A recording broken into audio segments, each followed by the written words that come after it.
Next week marks the 30th anniversary of Eraser.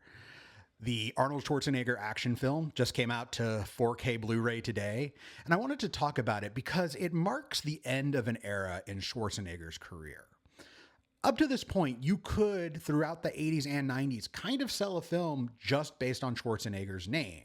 Yes, the Terminator films became a franchise in their own right, but a film like Predator is Commando fights alien in jungle.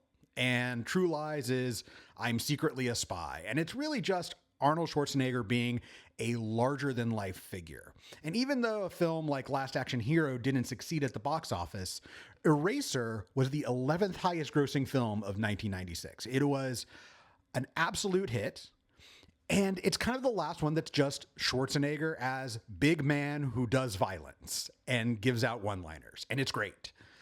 And this isn't to say that he didn't have hit films afterwards, but Batman and Robin being the ninth highest grossing film of 97, Terminator Rise of the Machines being the ninth highest grossing film of 2003. Those are franchise films that happen to star Schwarzenegger and are really a signal of where the industry is moving. But I will watch films like this all day. They're so much fun.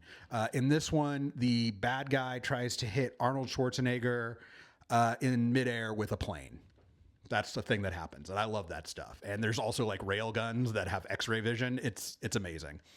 So I really like Eraser. I hope this new release gives it a bigger audience or encourages people to revisit it.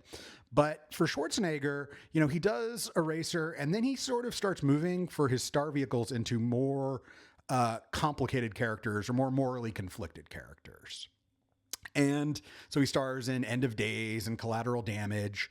And then he becomes the governor of California, the world's fifth largest economy.